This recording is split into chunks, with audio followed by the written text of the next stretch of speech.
Thank you for joining us tonight. This is an exciting panel for us.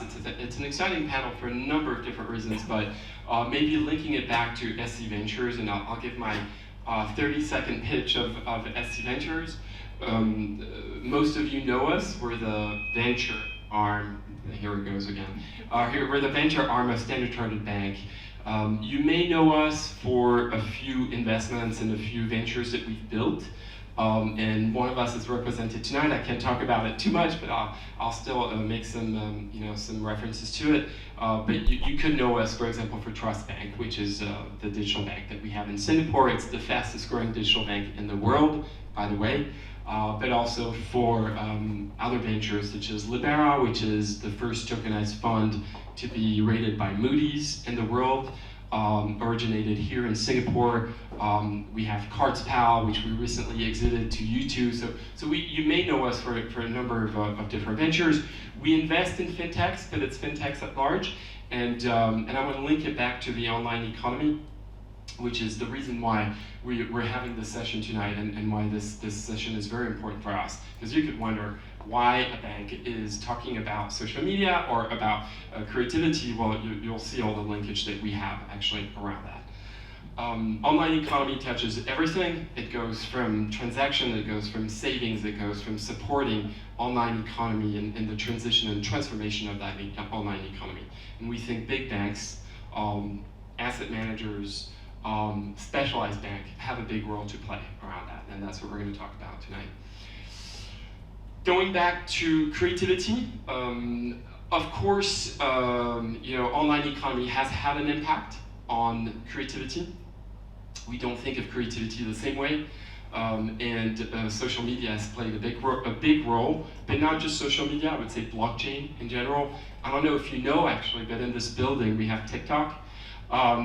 TikTok is one of the most successful social media platforms, and some young creators are actually making millions of dollars on TikTok. Do they have the right venues to actually further protect the IP that they are creating? These are some of the things that we will talk about tonight as well. So, with that big introduction, I would also like to welcome my panel. I'll start with Chetan. Chetan, you're SVP of Digital Strategy for Franklin Templeton. Typically, that involves defining and deploying the digital strategy in this part of the world for Franklin Templeton, but also you're in charge of early stage investment and incubation. And so welcome to our panel. Thanks for coming tonight. We also have Jonathan Chan. Jonathan goes by John, so I'll go by John if that's okay. John, you're in charge of global innovation for Julius Baer. You've been with Julius Baer for a number of years, but you've been promoting innovation and innovation practices in the financial industry for more than a decade. We're very happy to have you on the panel with us tonight. Thanks for joining us. And then we're going to go more on the creative side. Deanne, you're a digital artist. Some of your art is actually displayed here tonight, so you can have a look. It's out there. It's very, very interesting. You've received a number of accolades and you've received some number of media attention. And I'm also going to say it, you're part of Trust Bank. So, but we're not going to talk about that, but we're very happy to have you with us tonight. And finally, we have Eugene Liang. Eugene, you're a product owner, as we call them now. You've been with a number of successful ventures, including Ali. You had a small stint at SCB, and you've been with SC Ventures for close to, 2 years now? Going on 2 years. And you're the product owner and one of the co-founders of Project Engram, which is what we're going to talk about as well tonight. Okay, so I'll start with the first question, and maybe the first question links back to what Wing was saying, and I'm going to direct it to you, Chetan. But obviously, with blockchain and with a lot of assets now being tokenized, and all the projections that, for example, McKinsey are making, and if McKinsey was saying it must be right, around all the $1 trillion of assets that are going to be tokenized, what's the impact for a global asset manager like you, and specifically in terms of defining your strategy how do you incorporate some of that thinking in the way that you build portfolios, for example? Yeah, thanks for the question, and thanks for having me, Harold, at this event. Good to see you all. So just a quick background on Franklin Templeton Strategic Ventures. So we're part of a 75-year-old asset manager. I think thanks to our leadership, Jenny Johnson, who's absolutely passionate about all things technology, we've been able to not only invest in early stage fintechs, but also looking at strategic investments in larger fintechs and in commercial development. So to address your question directly, look, it really expands the horizon of potential asset classes you can invest in. So in the past, when you could only be restricted at the very higher end of the affluent level to invest in like art, wine, fine music, or private compositions, now you have democratized access by enabling the access to basically all sorts of creative content in terms of not only the outlet for artists, but also for investors to be able to invest in that asset class. So for an asset manager, the first point is access. We have to make access much easier.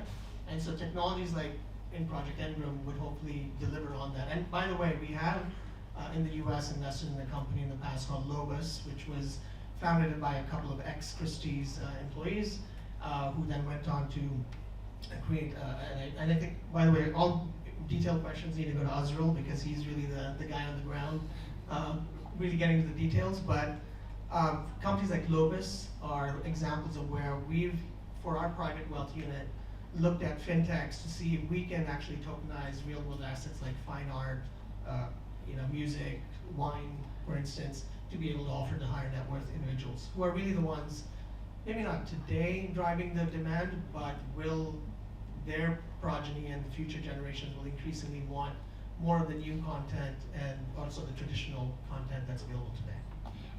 And I think you tackle a point of being able to evaluate these assets and making them available, issuing them and so forth, and making them available. I think maybe from a distribution perspective, John, how is a private bank, a very prestigious private bank like Julius Baer, incorporating new type of asset classes in their assets made available for their customers? Well, I think we've been a bank for now over 100 years, and I think fundamentally our main objective is really about looking at how we can help manage our wealth. As a wealth manager, manage wealth for our clients across generations.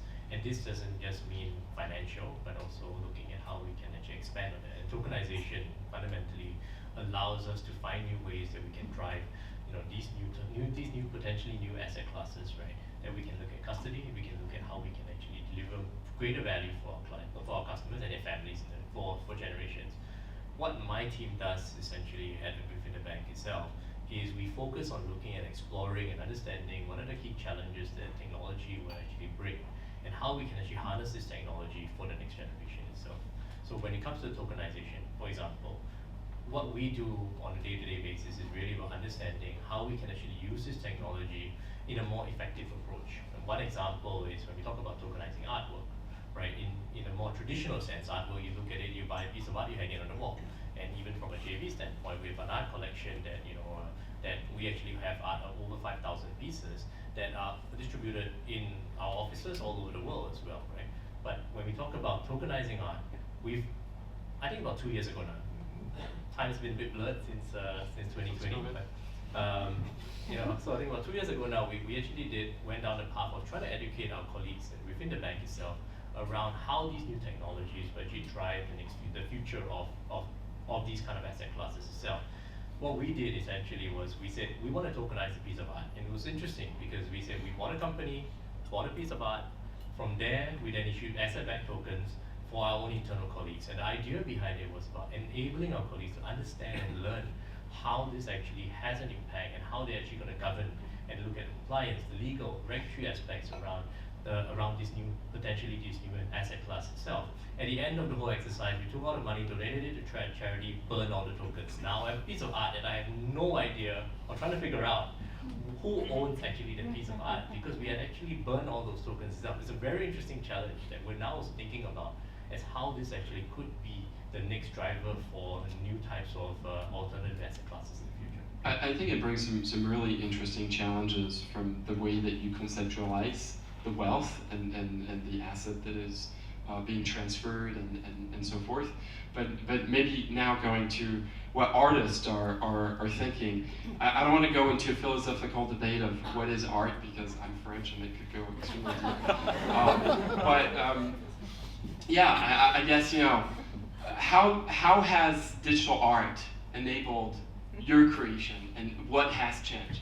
How do you distribute? How do you think about art these days? Very good question. You know, nowadays I would even say I'm more of a digital artist, so I do physical and digital at the same time. Digital opens up essentially a new channel of distribution on a simplistic level, but if you look at the possibilities of what you can do with it, it's essentially a tool which allows artists to open up to a wider market, open up a distribution where the ownership is more difficult to be, made fraudulent. So you immediately have authenticity, and you liquidify the asset. So you can appeal to a wider audience or a different investor base. And I'm really happy to see, the innovation happening also in financial services, which is thinking about creators, because generally creators are being probably on the underserved part of the population in terms of banking services. So when you have this new digital channel, you can also find new ways of helping your own liquidity as an artist or as a small business, because most artists are also small businesses, and gives you so many other opportunities that you can tap into. For myself, I have been playing around exploring this new world, as so are many other artists, and I think there is a lot of potential still to come with how you can actually find opportunities and contribute to the wider market. And maybe now, from a product perspective, so handing it over to you, Eugene, but there's been the rise of new products, new platforms. I mentioned TikTok earlier on, but I think most of us know what OpenSea is, for example, in the US. A lot of people would say that you need significant demand to create supply. I think in that sense there was no demand initially for this kind of art, and OpenSea created that demand. But what are some of the things that maybe a digital product can do in order to solve for some of the issues that artists have, but at the same time, provide the financial security that an investor would want to look at, and then tools that asset managers would want to have in order to evaluate that asset? Thank you for the question. So basically, we happen to be working on this project called Engram. So to answer different portions of the question, so if you look from a creator or artist perspective, very often one of the key challenges which they face is actually inconsistent income, right? So let's say today you're a content creator, you're getting brand sponsorships, creating art, you're trying to sell in different places. What happens typically is that you may or may not get income on a monthly basis. So interestingly, right, part of the bank, but what I observe is that if the income is not based on full-time employment, usually the bank does not recognize it. So reminds me of a friend, she makes good money off Instagram. When she tried to apply for a credit card, she got rejected. Really decent income, by the way, and in Singapore. Can you define good money? What is good money? At least 6 figures, yeah, at least, yeah. Sometimes goes a lot higher, yeah. So very decent, right? So as someone who's working on product, something which I observe is that it's more like how the way FIs recognize income. So I think given the rise of social media, Gen Z, I think there's more ways for us to look at what constitutes income. So for example, for each data point where someone makes a sale, we can actually recognize it as some form of income. Think of it as invoice factoring, for example. So let's say in Darren's case, right, he has several pieces of digital art. each time where the income is being each time when the piece is being sold, we could recognize it as a form of income. So that could probably allow for some form of financing. So this really helps the passion economy. So imagine today you're doing something which you really love and enjoy, but due to monetary issues, you're unable to continue. So how many of us here actually understand the pain where you cannot pursue the passion simply because of lack of money? Right? It's extremely painful. Seriously, went through that a few times. Okay, so I think what we can do from an Engram perspective is that we can provide a financing portion to artists and creators. Then on expanding on the fact for the investor and funds perspective. So investors being investors, clearly we need an ROI. But what typically is lacking in alternate asset classes is actually a lack of data points. So by building a marketplace which can collate all these different data points, what we do, we effectively have a string of verifiable income data points where we know certain things will make money in the future. Of course, investor money is always not free, but we can potentially match these two demands together, these two sides of the marketplace together, and make it work. So this means artists, they can continue to work on their passion, and from investor perspective, they might potentially see this as a new investable class. And tokenization is actually a pathway to achieve this. Maybe going back to you then, John, is there currently a demand from your investors to this type of alternative asset classes? Do you get people calling you and say, hey, I'd like to invest in something different? What do you have to offer? And do they even know these kind of things exist? Do you have to provide the data points? Are there the data points? Do you link them directly, et cetera, et cetera? Well, I don't think they don't call me. but I think follow me on Instagram. No, but fundamentally, I think we're looking for new ways that we can actually drive value out of capital. And at the end of the day, it's really about this. In my view, I think this is really about looking at business model innovation. How can we change the way that we're looking from a creative business model itself, right? Whereby you're just the traditional business model in a sense is I have a piece of artwork, and maybe Dan has a better perspective on this than myself, but you have a piece of artwork, you sell it to a gallery or get to a gallery and get the gallery to help you sell that art to someone, to a collector, and you get your income. But is there a way that we can actually get high net worth individuals to actually help finance, right? And for us, I think it's about creating new opportunities that we're able to drive value for our clients, right? And not only just for our clients, but also perhaps even for the next generation, and looking at how they can explore new ways and new opportunities that they can actually put their money itself. And tokenization here would be one aspect that allows that as a technology, a baseline technology, allows that transferability, right, and traceability around how we can actually do that. We're exploring it, right, and fundamentally, and together I think we will work quite closely with the Engram team as well around seeing how this new business model could potentially disrupt the way that the whole ecosystem can actually thrive itself. And so, going back to the data point, because I think the data point is an important data point, right? How do you provide maybe some more quantification into alternative real-world assets that you then make available, more transferable, more liquid, more mobile, etc.? Are there tools that maybe, I don't know, asset managers, banks can have? Are there some responsibility that are included in that? What are some of your thoughts around that? So I think the way I would think about this, first of all, so once you've solved the access point, which is what platforms like Engram or what OpenSea's done, you've then created the liquidity. Then you need to get it to scale so that you have enough liquidity. So the way the traditional markets work is equities, fixed income. The only reason the exchanges operate and you can build portfolios is because you've got enough liquidity, price points, daily NAVs, real-time pricing.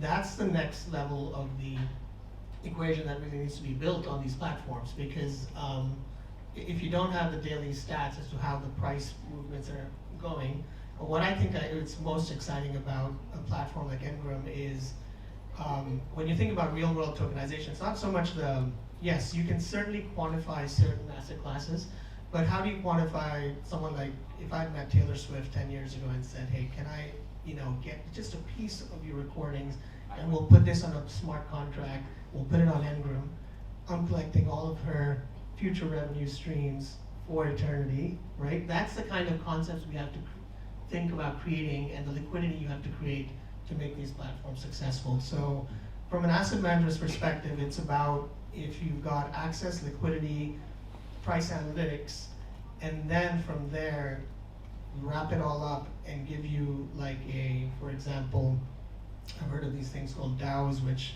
invest in NFTs, right? So instead of having a mutual fund that invests in stocks, you've got a DAO that invests in an alternate asset class. And I think to your earlier question on, like, do you have the demand or do you know what the demand is? Well, that's a more trickier part because unless you create the demand, it's not going to be evident as to how do I actually extract the value of, here's another idea. NVIDIA is now, or was the largest market cap company. Now what if you could find chip engineers and designers and get their designs and say they want to invest or have a consortium of investors and they want to put up their chip designs patented and have investors back them up. Now, if I can access that in some form, who knows what the potential is? I mean, it could be a lot. It could, I guess what I'm saying is we can't be constrained by sort of the narrow definitions of what's an asset class today versus what are the possible asset classes that can be created. Yeah. Maybe from an artist perspective, I think some of the things that Chetan mentioned, from an investor perspective, sounded really exciting. Maybe because it's we now know the success of Taylor Swift, right? But as an artist, that IP protection and giving away that IP or the usage of that IP, does it seem like something you'd be? Do you think content creators and artists are open to these kind of things if it opens up access, if it increases the value of their art? What are your thoughts around that? I think they will be. It gives you a new avenue of monetization. As you grow as an artist, that monetization changes. But when you're at the beginning of your journey, you would definitely be struggling a lot more. So that gives you like another backup. It opens you up to like collectors and investors base that would be different from the traditional one that you would see, through galleries and art fairs, etc. Or, if it's music industry, it will be a different set. But it gives you like a more diverse support network. That's how I look at it. The IP protection, I think, for artists, depends on every individual case, but as creators, you have unlimited supply of IP. So it wouldn't be my concern, whether I have protected a single piece or not. I mean, if it's protected, yes, obviously. But if I have sold that IP, for me, that's not the concern. So I don't have like a limited supply, so to say, of what I can offer as IP. So maybe let's go to the tech then. So from a technology perspective, we spoke about platforms at a high level, from distribution and revenue generation on TikTok to being able to issue new type of NFTs on OpenSea, for example. But considering what was said, specifically around IP, around custody, around evaluation of that asset, what is the role of technology? What can technology do today, specifically blockchain? And can you tell us what Engram is doing around that? All right, so to touch on the different aspects, right? So I think that from like a technology standpoint, it's definitely a way to enable different types of asset class and to help creators and artists move to the next step in their growth as a creator. So I think what Engram is doing right now, which probably makes it different from some of the comparables in the market, is that number one, we believe in like using your actual identity, which is that we use KYC, which is known as know your customer. Whenever someone signs up on the platform in order to list their asset or they want to purchase or invest in a particular asset. So think of it this way. On a certain platform, very popular regarding to NFT, anyone can just create an account. You may put some money in, you may lose some money overnight. In general, you won't sleep quite well if you're like focusing on such platforms. So I think like what Engram provides is actually like a bank grade level of know your customer, so you know exactly who your investors are, who the artists and creators are. So that really forms like the trust basis. So having the tokenization project helps us create like a registry of the IP, so that whenever someone tries to like, misuse the particular piece of art, we can actually detect them. And I think that one very important aspect is that with all these different protections around, then that's where we actually enable the financing. Yeah. So collecting different data points and eventually making it into a form of an investable asset class. And I'm going to ask a very basic question, sorry, but when you say content creation, what do you mean exactly? So, for example, I'm a content creator. I've just uploaded something on Instagram, on YouTube, or whatever. Is that something I could also use down the road on the blockchain and protect on the blockchain? I believe eventually the answer will be a yes. So I think in the range of in the world of IP, there's a pretty broad range of intellectual property. The video uploaded on YouTube is a form of IP. A digital art creator is a form of IP. A movie, a script, all this belongs to a class of IP. So I think right now what Engram is focusing on is selecting the right types of IP to focus on. So I think eventually we do want to look into social media for sure. Then art pieces, because I think these are like the obvious classes to go for in the short run. Okay, I'm going to ask two more questions and then we'll open up the question to the floor. Maybe on, I'll ask first to Chetan, but what's the ultimate goal here on tokenization? And when we talk about real world assets, so tomorrow imagine you have some IP that is being tokenized that is available on the blockchain. What is the vision from a big asset manager that you're then able to bundle it, package it, exchange it? What are some of the visions that you guys have in the back of your mind? Yeah, no, that's a great question. For us, it's about access, efficiency, because you want to access these alternative asset classes at an efficient rate, which is not available to most people today. Right? I cannot just go and buy a Deon's piece of art, even if I wanted to. How much are you selling it for? So, yeah, we can talk later. But I can't just go out and buy Picasso. So it's access, it's efficiency, reducing the friction cost. From a purely sort of asset management perspective, the fourth piece is how do you actually bundle it as part of a holistic portfolio, give you some sort of diversification benefits, blah, blah, blah, you get the drift. I think the fifth vision is really, it is expanding the art of possible for most people and also giving, maybe this is more of an intangible benefit, but giving artists and building the community for, I don't want to say starving artists, but artists in general and creative people to really have a channel to express their creative content and be able to monetize it. Because one of the things is we want to focus less on just the transactions. Transactions are easy.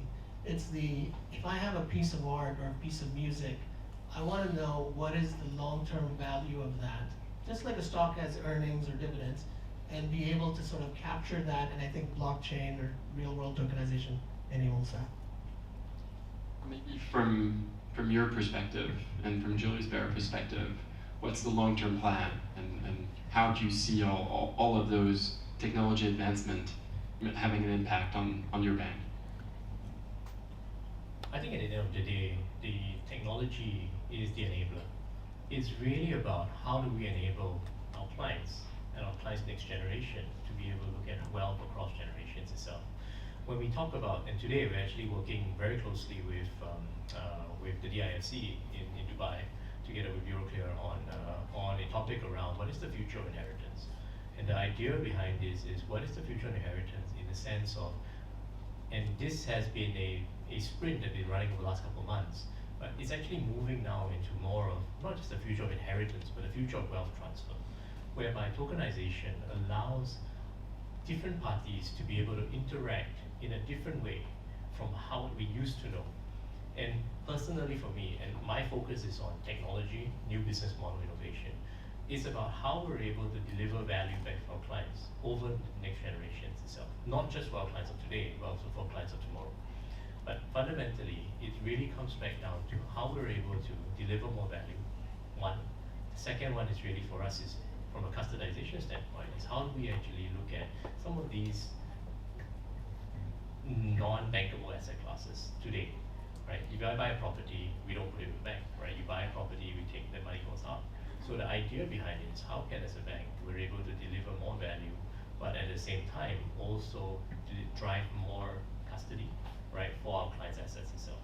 And I think in the long run, why we're looking at all of these. It's really about being able to prepare ourselves for the future and also for the future generation of our clients. And just on that note, a staggering number that I got through the research, which is not just in this part of the world, but globally, $80 trillion of wealth will be transferred from older generation to the next gen over the next 20 years. That's a big number.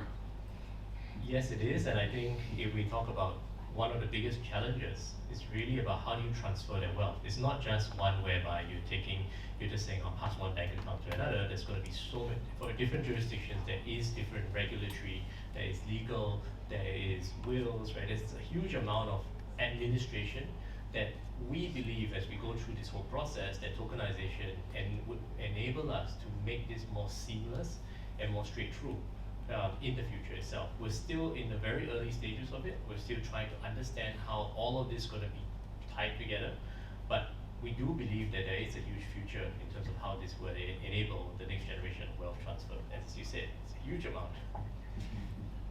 What does this give you as a perspective, I guess, Deanne, from an artist perspective? What are some of your hopes and predictions? And we'll end with the same thing for you, Eugene, and then we'll open up. I think from an artist's perspective, where this is exciting is that you can capitalize on your IP a lot sooner. Traditionally, artists have been more successful once they have died. So in this case, you might be able to distribute your IP and monetize it. I think this died. You just said died. Exactly, happened twice. It's AI. It's AI, and the other topic of AI as well is an interesting, because I think creativity will become more and more valuable. So if you have original creators who are in demand, this new channel and this new tool will allow you to fast track careers. So it's positive, certainly from an artistic point of view as well. And from a product platform tech perspective? I was thinking from Engram perspective, I would like to sell the idea that you can use that to help transfer wealth to the next gen. Yeah, so I think that's part one. Part two, I think there's actually a huge increase in the need of using tokenization techniques as a form of record. So I think in the future, a lot of things simply becomes like digital, and tokenization is one obvious way to do it. But what makes it different this time around is actually with bank-grade type of a tokenization technique that actually makes it more trustworthy, if you think about it. Yeah. Everyone can just go make some blockchain, but if there's no regulation, there's no compliance backing it, actually it doesn't mean anything, if you think about it. It's just like money, because there's regulations and laws and compliance to back it, money became real. Likewise for tokenization. Yeah, so I think that's what we see. All right, thank you. We'll open up to the floor for questions. Any question, just raise your hand. Just a question for Chetan. You want to get up? Let's hop the other way and just What is the biggest obstacle for this opportunity to become really a gigantic one? Well, I think we're just... I'm sorry to mention that. People talk a lot about real world assets tokenization, right? It's been a while. The Fed has published article, but you look at the AUM, right? After all the talk, right? Since 3 years, I can credit if you exclude repos and like FI loans, you're talking about 250 million US dollar, right, of credit. That's like for Franklin Templeton. I mean, you wouldn't even bother, I think, launching a fund for that amount there. So what's the next step you're saying to really unlock a market? Well, I think that goes back to the point on, the liquidity has to be there, and the institutional pool. Like, let's take the example of crypto tokens, even though this is not about crypto. The ETFs that have been launched really get institutional involvement, and they can trust the system because it's on an exchange traded, backed by global providers. Without that, they're not just going to go to Coinbase and buy, or any of these exchanges and buy crypto. So by virtue of creating the infrastructure rails into more traditional systems, you will get there. But in terms of cultural digital assets, if we're talking about cultural digital assets specifically, you don't have that yet. I mean, you don't even have yet the Coinbases of the world to be able to say, for content creators, here's a safe, trusted way of monetizing your content. So that has to come first, and then from there, we can talk about institutional level grade, access, which will then, I think, really expand the market. But I think, like for example, MAS, Project Guardian, these projects are already at least in the tokenization of fixed income. It's already happening. So, yeah, I mean, look, you're dealing with financial service companies, which I don't know if you're part of SC or not, but it's not in the best interest to necessarily disrupt one's own cooking right away. So, there's a big business you're trying to protect. At the same time, you're also trying to experiment on the fringes with technology. And so I think the challenge, unlike technology companies, I was telling Deon this earlier, technology companies are born and live to disrupt each other every day. Financial services companies do not. They innovate, but not while disrupting their bread and butter, if that makes sense. I don't know if, John, you have a perspective. No, I think it takes time. Everything takes time, right? It really depends on acceptance. At the same time, we also must look at what is the value that this actually can bring. I think fundamentally, if there's no value to it, then nobody's going to do it. We do have a hypothesis, and it's all a hypothesis that is still yet to be validated in that sense. I think the pathway going forward is that there are proof points that it can actually work. Now, how do we actually go down that path? I think it's what Chita mentioned, right? Is we're not here to no large organization wants to fundamentally disrupt themselves. But what we're trying to do is we're taking step by step.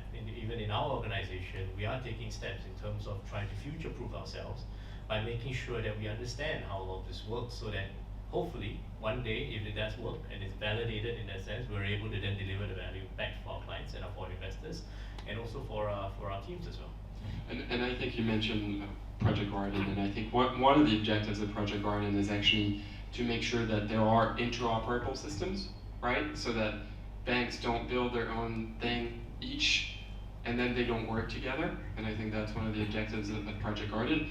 And interoperability means more use case, more liquidity, more mobility.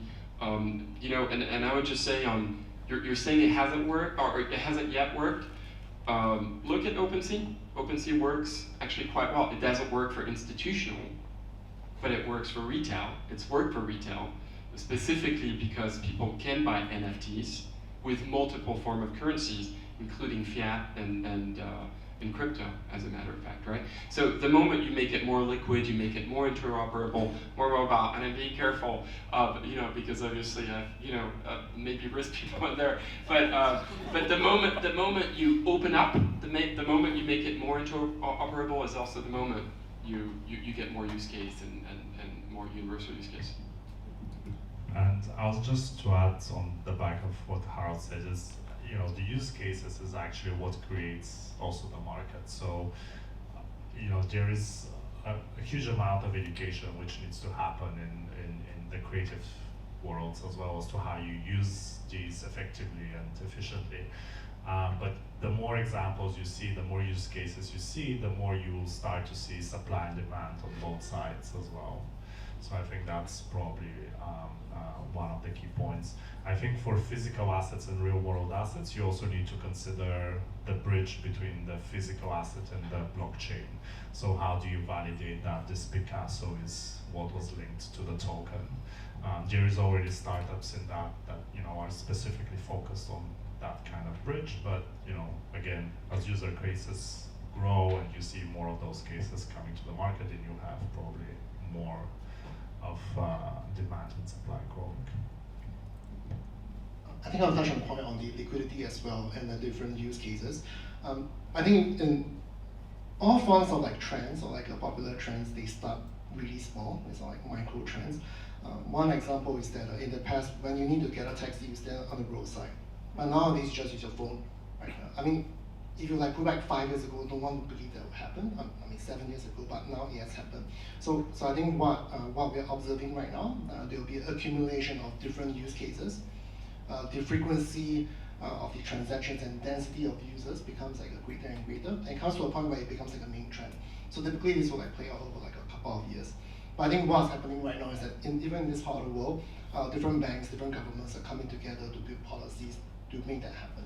So generally, I'm positive about it. Can I suggest we continue the conversation through networking, because otherwise we could go on for a long time. So I want to thank all of our panelists for being with us tonight. Can you please give them a big round of applause?